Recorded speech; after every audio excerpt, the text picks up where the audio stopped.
Hey, what's going on, everybody? David Noe with Speakeasy HR, presented by Payroll Partners, and we're back at it for another brand new episode. Great guest today, episode 59. It's the end of January, and we're both, just like a lot of people in the United States, facing some nasty winter weather with snow and ice. So I wish everybody a safe week as you get into it. And if you are joining us live, thanks for joining us and spending part of your Monday with us. So I am thrilled to have Damon Clark on Speakeasy HR. Damon, welcome. How are you today, my friend? I am fantastic. A bit cold. We have God knows how many kids at home because school's closed. But yeah, all good. Yeah, same here. I don't know when the kids will be back, but I knew yesterday when we got a foot of snow we would be off today, and we're not used to getting that, and we don't have the ice. I know people in the southern Kentucky and Nashville. A friend of mine down there has been sending me pictures of just horrible damage of trees and ice. So wish everybody safe journey through this storm that we've all had. But Damon, we have connected over the last few months, and going back to when we first started interacting, I really thought your insights would be great to add to this show. So I appreciate you being available to come on. And so if you want to start and just tell us a little bit about yourself, your background, what you've been into, and anything that you want to share about your life and your work. Yeah, sure. So originally from the UK, now based in Boston. So I'm now in New England. And I started my career in tech sales and marketing. So I worked 12 odd years for the likes of Acer Computers, Dell EMC, and some large tech companies. And I actually did a behavioral assessment back in my early career, and it just changed my life. So I did a DISC assessment, and I realized my self-awareness didn't really exist, particularly when it came to how I communicated. So after doing that DISC assessment, I became, I realized I could adapt my communication. So when my manager said, "How am I doing?" instead of giving a very high-level answer, I could actually give a more detailed analytical response. I'd say, "Hey, I'm 80% of my number. I think I'll finish on 140 by the end of the quarter, and I need help with ABC." So as soon as I adapted my communication, our relationship got better, and I became obsessed with self-development and particularly behavioral science. So zoom forward, 10 years in that moment, I left Dell EMC, set up a training company in the UK. Based on team development. I did that for 10 years, sold that, moved to the US to be closer to my wife's family, where I ended up at a consultancy called Predictive Index, who specialize in behavioral science. I begged them for a job and wouldn't leave them alone. And eventually, I even offered to clean, no joke, I even offered to clean their toilets. And eventually they gave in and gave me a job. So I spent a few years there. And then they had some global clients they needed some help with, and they actually offered me an opportunity to spin some clients off to me and manage them as a consultant. And now I've been going 4 years with Talent Optimizers. So we specialize in building high-performing teams and aligning teams with strategy.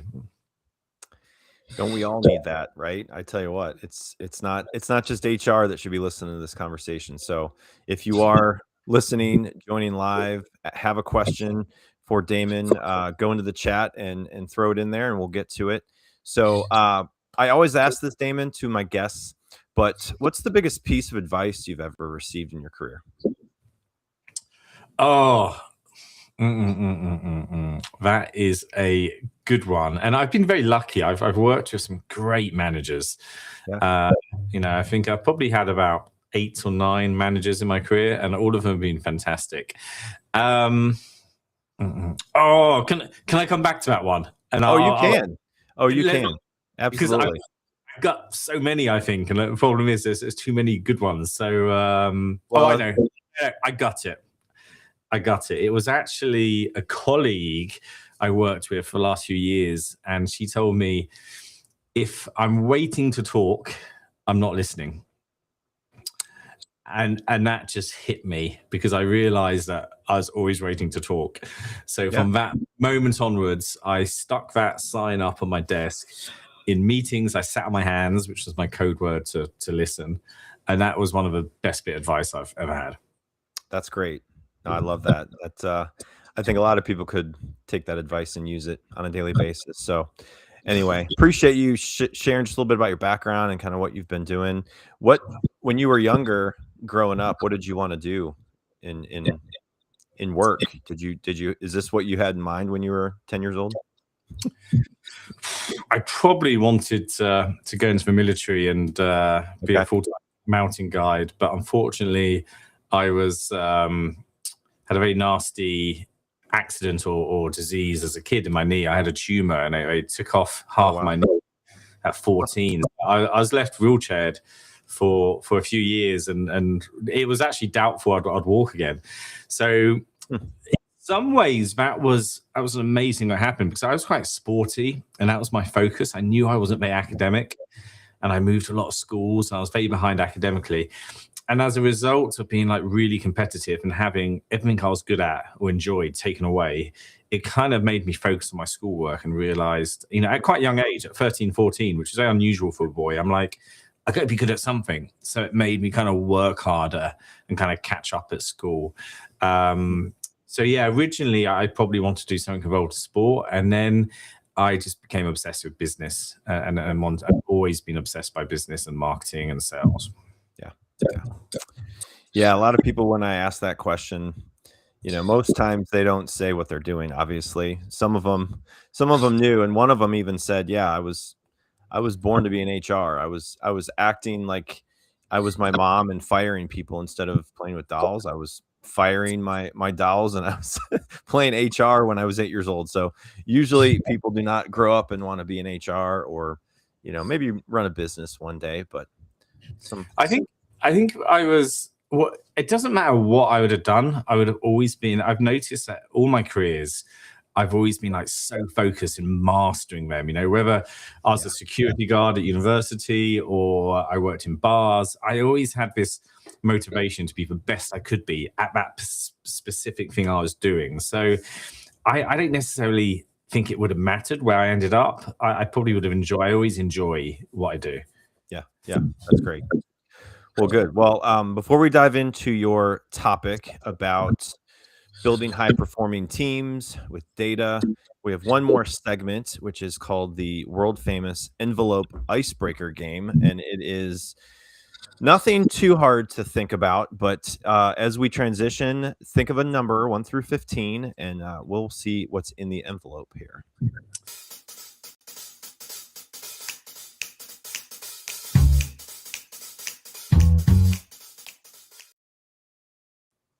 All right, Damon, 1 through 15.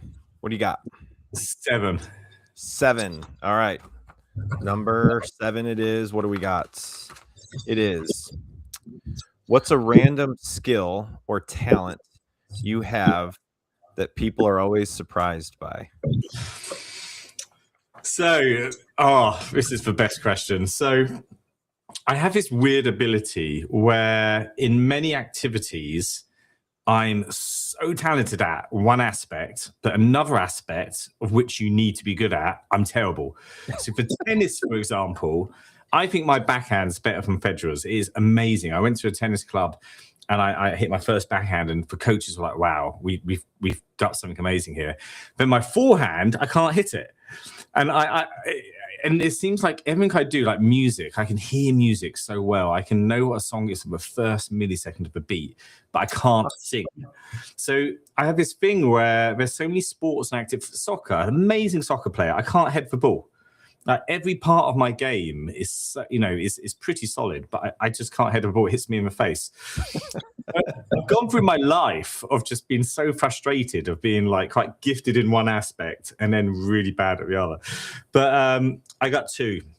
I'll give you 2. I've got I can undo jam jars. It's incredible. Like any jam jar you want undoing, I seem to be able to do it. Also, this is embarrassing.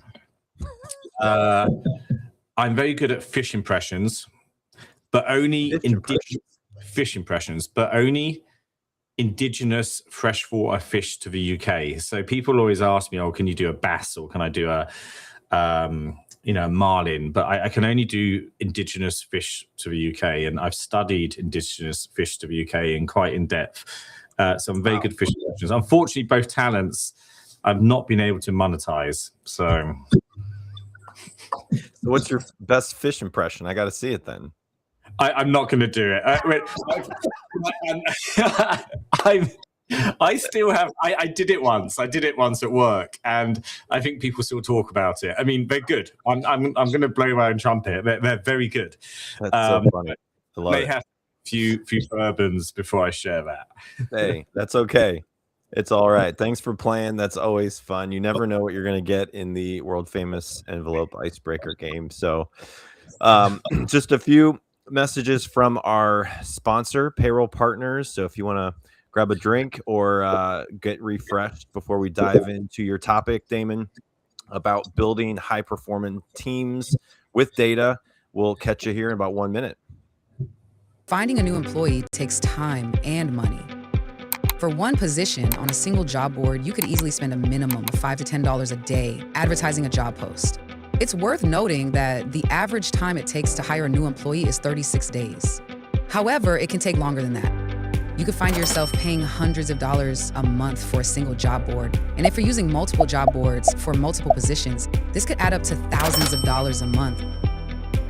There is a much simpler and more affordable way of finding the right candidate. At Payroll Partners, we offer an applicant tracking system to help manage your hiring process. Our ATS is customizable, allowing you to decide which days you want to run the job and when to close it so you don't break the bank. And this feature lets you e-blast your network, posting jobs on multiple boards at once, all managed in one location. Payroll Partners, elevating your payroll and HR experience. So we're starting the new year. People look at technology in all different ways and data, as we'll get into it here with Damon. But when it comes to partners in technology that you use internally, if it's payroll and HR and you're fed up and frustrated, look us up. Look me up on LinkedIn. Would love to hear about your situation and just give you some advice and see how we can maybe help and see if we'll be a partner in the future. So payrollpartners.net. So a question came in while we were at the commercial, and it was Artrell. I've been looking for a freshwater fish impression to do training video, voice over work, I believe is what that is. So anyway, you might have to connect with Artrell and help him with his first impression for freshwater fish. So you never know what's going to come out of this Speakeasy HR. So Damon, when we had kind of talked about your background and what you would be able to bring on to the show, we started talking about building high performing teams, and we came to this conclusion that this would be the best top shelf topic for you. So when leaders hear data driven teams, where do they usually get it wrong? Yeah, I think initially when that phrase comes up, I think people are thinking organizations taking a more metric driven approach and using KPIs and cascading that approach through the organization. So when we think about teams using data, I think that's where people's minds go. We're going to all have scorecards and dashboards and everything's going to be about the number and the finance people are running the organization. And that's important, don't get me wrong. So often we come in because teams have got an element of dysfunction. And we quickly find out we'd actually have a robust way of building, tracking, and implementing strategy. And that's more important from building a people strategy. So we do a lot of work on that side, and it's important, and we should have KPIs, and we should cascade them down, and every employee should be, attached to a number to drive the wider goals or objectives at the top of the organization. But that's not what I'm referring to. I'm referring to using data to develop a people-first business. So what types of people data usually matter most when building your high performing teams, and which ones are just noise in your opinion? So I think other people will talk about employee surveys. And actually, let me take a step back. So when we think about people data, we typically find that when you have a board meeting or senior leadership meeting, you'll get all the other departments coming to that meeting with data, like the finance team are going to bring data, operations will bring data, sales will bring data, and now even marketing will bring data. Historically, marketing weren't so much focused on that, but now marketing will bring loads of data. But HR often doesn't. Yeah. And so I think, there's a broad thing we can do with data to help HR, and that can come from employee surveys, which some people get a little bit worried about, and we can talk about that. But there's retention numbers, engagement scores, there's pulse survey scores, there's behavioral data. HR can now bring a lot of data into those meetings. Yeah, absolutely. So can data enhance trust and engagement instead of making employees feel monitored and reduced more to like metrics?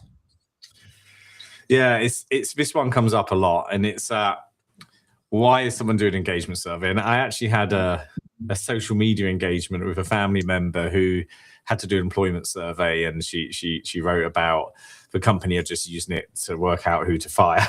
And I kind of jumped in and say, hey, this is what I do for a job. And the management haven't got time to do that. Right. B, the systems don't allow for that. For software we use to roll out engagement surveys, you can't see individual scores. It doesn't allow it. And Right. Secondly, and lastly, let's take a step back and think about why employees are typically doing this. And they're typically doing it because they want to improve engagement and get people happier and more productive. So that's why. But that often the engagement survey is kind of people don't understand it. And there's some things we can do to improve that. But in terms of the question was it other data, trust, how can data kind of support it? I think if the communication's right on why we're looking at this data, and it's not just employee surveys, there's lots of other stuff we can do, from behavioral assessments to trust studies. If you understand why and you do a good job of communicating that, then more importantly, doing a good job afterwards on communicating results and being transparent and committing to change, then employees they start to kind of turn from a skeptical to I like this company, they're doing their best to support us. And it's all down to the implementation and the communication and the feedback loop when a company is using people data. Yeah. So what's one data point you've seen consistently predict a team's performance better than others? So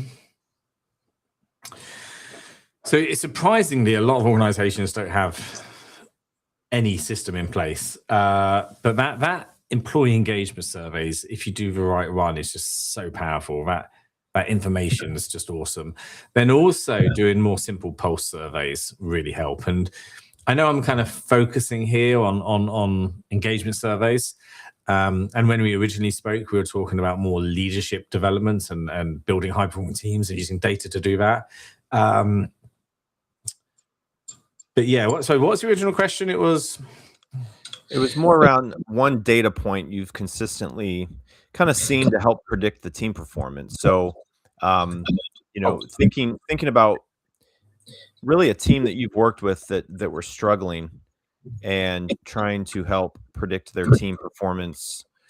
What metric, what data point do they really see most valuable in? And it could be engagement. It could be performance metrics. It could be engagement metrics. Because, I think if someone is commuting to work, I talked about this last week on a different podcast I was on. If somebody's working at home and they are in a good mood and they get in the car and they drive to work, between the time they leave their house and the time they get to work, something happens and they just get road rage and they just get so mad. And then they go to work and then they're asked to do a performance or some kind of engagement survey. You're getting them at the wrong time. You're getting them at a point where they're mad, frustrated. Could be about something that happened outside of work or in work. So I think engagement surveys, as you bring them up a lot, I do think they're important. I think they're important to communicate and clearly communicate on. But when it comes to the performance of a team, right? Like I see that as like, yes, you can use the engagement scores, but is there an actual one piece of data that you see from a predictability standpoint for the future of a team, and if that's going to really stand out, to really be mindful of? You know what I mean? Absolutely. So yeah, the engagement piece is brilliant for a broader understanding, and that's something every organization should do. More importantly, I think we may get onto this later, is the take action part. But in terms of that one metric, it's a simple answer. It's trust. So when we run our my favorite workshop, and where I spend most of my time is working with senior leadership teams, we use a model called 5 Behaviors, which is from a book by Patrick Lencioni, 5 Dysfunctions of a Team. And they do a great survey. Again, this is data. We love data. And we normally start that leadership team journey by trying to benchmark where are they on that journey, and try and kind of introduce this philosophy of continuous self-development. High performing teams don't magically happen. You need to work at it. So we start off doing a 5 behaviors survey, and for those not familiar with 5 behaviors, it's 5 behaviors which help support a high performing team. First one being trust. And if we can get trust, and that's not predictive trust, it's vulnerability-based trust. If we can have vulnerability-based trust, we're more likely to engage in healthy commitments. And when I mean healthy commitments, it's not mean-spirited, conflict. It's not mean-spirited conflict, or even worse, artificial harmony, which destroys teams. It's healthy conflict. If we can get healthy conflict, we're more likely to get commitments on what needs to be done. And then if we all have commitments on what needs to be done, we can hold each other accountable, and more importantly, accountable to the right results, very strategic company results. So they all build. And if we put at the bottom, it all starts with trust. So if I can get that trust from usually we get scores under 3, which... So when we do the scoring system, it's funny. A lower score is better from a misaligned score, okay? So sometimes we get misaligned score where some people thinking, we're great at this, and others going, we're not. That's a bigger problem from a lower score. But if we can work on that metric and build that foundation of vulnerability to base trust, it kind of everything starts falling into place. So yeah, there's my response, trust. Yeah. Trust, love it. So how do you balance data insights with the human judgment, and when the two seem to kind of conflict? That's a really good question, because they do conflict. And time again, we've done these either 5 behaviors leadership assessments or full out employee engagement assessments. And the leadership team are almost dismissive of results. And when we think about company strategy, we normally put into 4, we have a model where we can put into 4 buckets. So strategy or objectives usually fall into innovation, agility, teamwork and employee experience, process and precision, and results and discipline. So a company will have one or combination of those 4 focuses in their strategy. And quite often what happens is leadership teams are very comfortable with innovation, agility, and very comfortable with results and discipline, just by the nature of the hardwiring. We get a lot of high dominance. This is behavioral speak. So we get a lot of high dominant behaviors who are comfortable with ambiguity, fast moving, very much focused on that strategy. And then we often get, we get the engagement scores, and there's clearly an issue. But we often have this mindset of, but we're a GSD team, get stuff done. I'll use a polite word. And they're almost dismissive. Well, why would we want to, put some time into people here? Why do we need to do a reward and recognition program? It's your job. Why would I reward you for doing your job? Just do it. Now, the leadership team's behavior is very much that mindset. And that's what you need sometimes. But other people and other departments in the organization are a bit different. So we often get this almost dismissive attitude to these results. And then what happens is that take action and that focus just isn't there on the follow-up. And if you don't follow up on these surveys, you get more disengagement. So that's what I see sometimes with leadership teams, maybe dismissing because of their behavioral hard wiring. Yeah, absolutely. Artrell, added a comment. I appreciate the inclusion of the commitment to get things done that is necessary to perform at a high level. Absolutely. Thanks for the comment, Artrell. Keep them coming.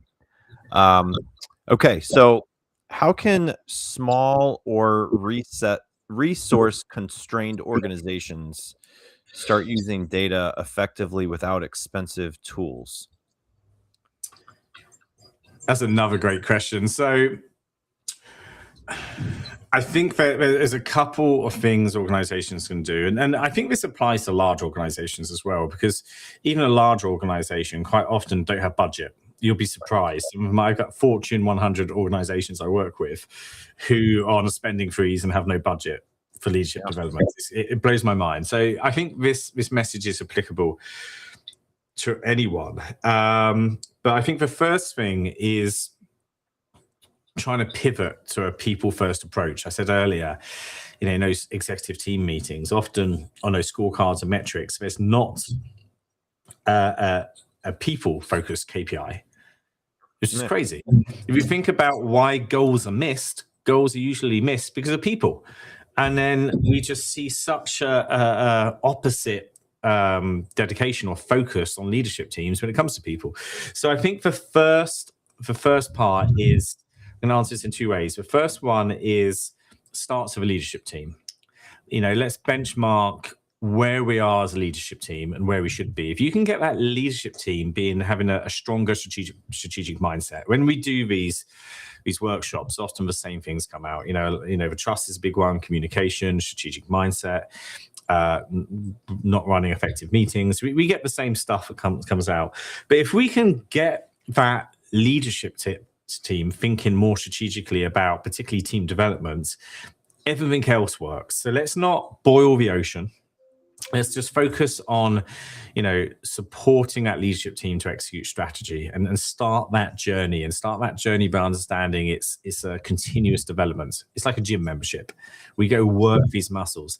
Now, if we get that leadership team upskilled, then it naturally cascades down the organization. So that's my first part to that answer is let's start with the leadership team and not worry about everything else yet. So that's the first part. Second part is accepting HR needs to be strategic. So quite often, I think HR's pigeonholed into this hiring and firing and tactical situation. But for companies who want to scale, want to stop those plateaus, who want to get to the next level, one of the best hires you can make is a strategic HR, whether it's a fractional person or whether it's enabling current HR resource to become more strategic. So rather than worry about building a complicated people strategy, rolling out an engagement survey, which is a big lift, let's just accept those two principles. Let's focus on the leadership team and also enable HR to be more strategic. And I think if we can do that, everything else will fall into place. Yeah. So where do leaders tend to over-rely on data, and where do they overuse it entirely that you've seen?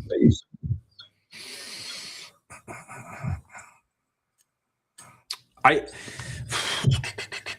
said earlier that sometimes organizations can be too data-driven from a strategic point of view.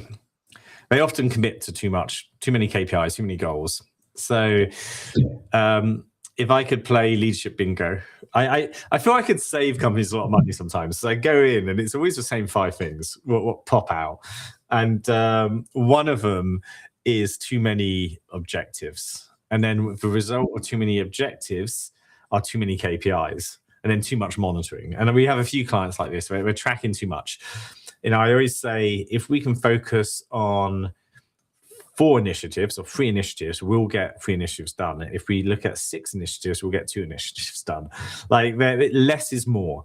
And then less is more when it comes to like data, tracking, focus, etc. So that's one of the things we do a lot of work with, is really being laser focused. And one new thing I'm trying to work with on some thought leadership is that patience. Really asking, does this have to be done this year? because again, those high dominant behaviors in the leadership team can be inclined to kind of push too much on. And sometimes they're happy doing it because they'll work weekends and late nights, but the impact on the organization, and that can cause disengagement and retention issues. So yeah, that's what I see on the data side in organizations is just commitment to too much. But on the talent side, that's not my problem. My problem is, I see, is getting any data. Yeah, we're still early in this wonderful world we work in. We're quite in the infancy of HR trying to get data. Now we understand we should have engagement surveys. The new area is behavioral data. How can we make sure the right people in the right seats? How can we align teams to strategy? How can we implement AI? So I feel with HR at the moment, from a data point of view, we're still in early stages, and that's not my issue. My issue is getting people to make a data approach, not too much data at the moment. Right. Yeah, humans. My previous guest, one of my previous guests talked about how humans are messy. Humans have a lot going on, and you can't expect to get 100% out of every individual in their job. So using data to obviously motivate them, to keep them engaged in their job, to keep them from, trying to avoid burnout. Sometimes data really isn't going to help that. So leads me to my next question about just the role that managers should play in translating data into meaningful action for their team. So when you have data, what role should managers play in translating that data back to their team to make actionable items for their team? I'm going to repeat maybe what I said earlier, but I think the challenge we got isn't managers, it's leaders. Mm-hmm. We need to teach them to do more, take action, and enable them to take action. Then it will cascade down to those managers. I sometimes go in and do work for senior managers, but not the leaders, and it just kills me because it's just a wasted opportunity. If we can get those leaders almost train the trainer, upskilled to really running effective meetings, really running effective one-to-ones, really understanding coaching, understanding how to communicate differently according to behavior, then if I can get that right, I can cascade it down the organization easier. And now we've got some great software tools to help with that. So, for example, performance management is a big one. We still see organizations tracking performance on spreadsheets, which is just crazy. So now we've got meeting management software. I think I don't know if Payroll Partners has a solution on that side. We use something called PI Perform. We run it internally. So all our goals are tracked in there, and we can cascade all the goals of the organization. We got all our quarterly MBOs or key initiatives that we all commit to as directors and managers. And we can track those in meetings. We can bring in the behavioral data and make sure we're communicating effectively in our one-to-ones. We can track all the actions. We can track how everyone else is having meetings on the dashboard. So it was a big change, game changer. So for us to answer that question again is starting off at a senior level and kind of introducing, not too much. The other thing we work on is less content and more action planning. In terms of training, we find that leadership teams and people get too much training. It's too complicated. It's not practical. It's too much, where we prefer to do less and just make sure there's more action planning and implementation. So if we can get that leadership team upskilled and then use some smart software to help those managers, everything will start flowing a bit easier. Yeah. Can you share maybe an example where data really revealed that hidden team issue in a situation that you've had recently, and if that unlocked unexpected performance and kind of got them on a better path with your work with them? Does any situation stand out to you?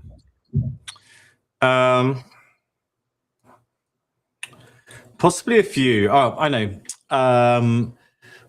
This wasn't just data, but it was also using external consultants. I can't get fired when I go in and do consulting. I can't get fired, and I've got all that broader experience and outside perspective. So I got a good example when it comes to that and using data, particularly behavioral data. So we had a client, they did a big construction company, and they had a new external director come in managing a team, and that team would do risk assessments at the building sites. They had like 50 building sites, and so this team would go in and do kind of audits. And the challenge was they weren't doing the audits properly. They were late. There was inaccuracies. There was all kinds of problems. I think they failed an inspection as a result. And so we were brought in to do some leadership coaching with the new director, because it was felt that the problem laid with her. So the first thing we did, we had 8 sessions. Before the first session, we span up a behavioral analysis of the team. So we can do some really fun stuff now with data. We know we can behaviorally understand a person and look at strengths and caution areas, and use something like DISC, or predictive index is one we like to use. So we can use Myers-Briggs or DISC, and we can look at someone's behavior. We can look at how they're hardwired, what they're going to be good at, and what they're going to enjoy, and then stuff they're not so good at. So we span up the fun stuff. We can actually do it as a team, as a collective. We can do a team analysis of the team strengths, caution areas. And we can also plug in strategy. I talked about those 4 quadrants earlier: innovation, agility, teamwork, employee experience, process and precision, and results and discipline. We can map strategy into those 4 quadrants and overlay that strategy to the team and look for potential misalignments. So we can almost have a crystal ball, and we can actually say, this team's going to struggle to get these goals done because they're not hardwired to work in this area. It's like putting a whole bunch of detailed, analytical people into charge of a project which revolves innovation agility. They're just not hardwired to do it. So anyway, we do this as part of our process when it comes to coaching, leadership coaching. And we figured it out in the first 10 minutes what was going on. So the team for strategy was very much focused on process and precision. It was very repetitive work. It was following rules and structure, very detailed. And the whole team, apart from the director, was up in totally opposite quadrant behaviorally. They're all in innovation agility. So what they did is they promoted all these site managers who are all people, very people focused, very high level, did lots of different jobs. They were more generalist from specialist in terms of what they enjoyed. And she inherited this team. She didn't build it, she inherited it. Now, and the strategy was polarizing strategy to the hard wind of the team. So it wasn't the director's fault things weren't working. She had a team which just like putting a whole team of left-hand people, getting them to do right-handed work all the time. So even before we got involved in the coaching engagements, we figured out what was going on. That was the problem. And that's a great example of how we use data and a tool and a consultant to figure out this problem. And that was an expensive issue because, even firing her, going down that route, we're talking probably a $250,000 challenge, plus all the mistakes and probably more. And we figured it out in session 1 of our first session with her just by collecting data. Wow. Yeah, I'm sure you've seen a lot of situations that you just can't really explain. It just is a common theme to a lot of the situations I think that you come up against with issues in organizations. So looking ahead to 2026, or looking ahead into the future of this year, what do you see with data reshaping the way we define and measure high performance? Looking ahead. So I was about to say AI, but I think we're not there. Not that we're not there. I think there's so many easier, simpler stuff, basic stuff organizations need to do. And I think it's, again, going back to that, how can we be a little bit more people first? Let's look at that leadership team. Often we're brought in because of companies are stagnant or having dysfunction or, plateauing or having problems. And what we find is the basics are still not being done. And, whether that's having a business operating system and having a kind of 10-year focus and, a 3-year plan, a 1-year plan, backing into quarterly cycles, having a scorecard. Also, mission, vision, values. We find a lot of organizations don't have that. And I think this is a separate podcast, but if you haven't not only got mission, vision, values, and you're embracing them and they're embedded in how you hire, how you manage, and how you fire, and you're every single day, then that's an opportunity, huge opportunity missed. So yeah, and if the AI part, we use AI to a degree now, and we got some projects, doing client success with AI and business development of AI. But I think in terms of looking ahead, it's really thinking that you're looking at your leadership team and figuring out, is there a plan in place for development? Do we have a talent strategy? And I think if those answers are no and no, the single thing I think which is going to impact performance is really focusing on your talent. And what happens is we start off doing this good stuff, and then all this tactical stuff comes up. It's like, oh no, this is more important. But it's like, if you always do what you always do, you always get what you always get. Like, so if companies can actually move forward into 2026, and those that don't have a people first culture, a talent strategy, and a really good methodology of making sure that teams developed in order to execute strategy, and I think that's where the focus needs to be. Yeah. And same goes with people looking for jobs. That's the kind of questions they should ask the people that are interviewing them, right? Like, what's your culture like? Is it people first culture? Give me examples on how it is a people first culture, because a company might say they are, but until you sit down and if you're in an interview setting, ask them. So another comment from sorry, yeah, just how we teach a method of hiring. We don't hire, but we do behavioral alignment to jobs and organizational design through behavioral science. Yeah. But what we recommend is a model called Head, Heart, Briefcase. And what we're trying to do is improve job success predictability. And to do that, we can use data. So one part is behavioral and cognitive, that's your head. Then we've got values and culture, it's your heart. And your briefcase is your skills, experience, and qualifications. Now, for the culture piece, the values piece, we recommend having a totally separate person do that interview. And it can be someone more junior, someone more up and coming. And it's simply asking for examples on your values. Maybe your company's values transparency. Can you give me an example? Now, taking that data and then combining it with the head data and the briefcase data is going to improve job success predictability. And that's a great, as I said, that's a great way of making sure you're hiring on your values. That's the first part of that journey. So let's get people who agree with your values into the organization. And that's a good way to do it. Right. I had Artrell's comment up. Just want to bring it back up. A lot of people confuse data with metrics, believing that there's no metric, there's no data. I use something called data insights action, or awareness insight action. So the data is going to give us some awareness, which can give you some insight, and from that insight, you can take some action. Yeah, absolutely. So, wanted to pull this up for those of you listening. The free talent strategy assessment that Damon wanted to offer, which is a $3,000 value savings for you if you want to take his offer up on that. So tell us a little bit about this, Damon.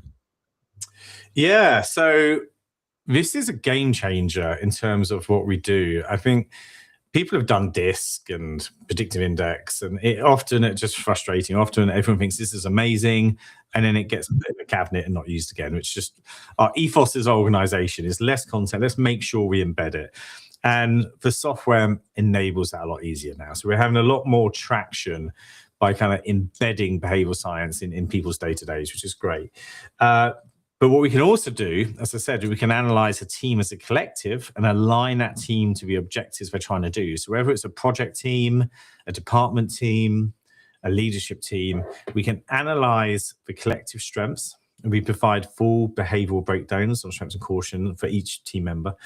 And we can map it against strategy. And we can almost tell you, you are probably not going to hit these goals because you're just not hardwired. So we can provide that insight, and we give a full report on all the behavioral strengths as individuals and teams. And then we can start working out, okay, well, what do we need to do to make sure we don't miss these goals? Do we pull on some bench strength? Is it an external hire? Can we behaviorally stretch? Can someone in the team kind of stretch and kind of make sure that happens? Is there a system in place? Do we have to kind of operationally do something different? Or so yeah, it's just almost a crystal ball gazing exercise, and it's awesome. So anyone who wants to take us up on the offer, we're happy to do it. In full transparency, we often get more work out of it, because then what happens is the leadership team or the team, they want to do it with their team below. So we have a software solution which is fantastic, but you don't need to do that. It's fine. Just have a report, enjoy it. It's a really good opportunity. Yeah. Well, thanks for that offer in here, and hopefully everyone looks at that to consider taking Damon up on that offer. So, Damon, this has been great. I appreciate all your insights. I know this time goes by fast for everybody that comes on, and hopefully you enjoyed coming on and having some time with us. So appreciate your insights, and wish you all the best. Hopefully we'll keep in touch. And thanks for your time, and hopefully we don't have to deal with weather and snow for the foreseeable future. But it's been great. I just saw behind me through that window, my kids were having a snowball fight, and I got slightly distracted because I could just see one kid fall back. I told him to stay away from the window, just go somewhere else. And of course, awesome. All I could see is people bobbling about behind me. No, that's great. Hopefully they're enjoying it. I'm sure they are. So, no, this has been great, Damon. I appreciate it. I appreciate you sharing about your background, and definitely keep in touch. And if anybody isn't following Damon on LinkedIn, go check him out on LinkedIn, and obviously connect with me if we haven't. So, Damon, thanks a lot again, and wish everybody a great January and into this year. And we'll talk to everybody soon next week. Brand new episode for episode 60. Take care, everybody.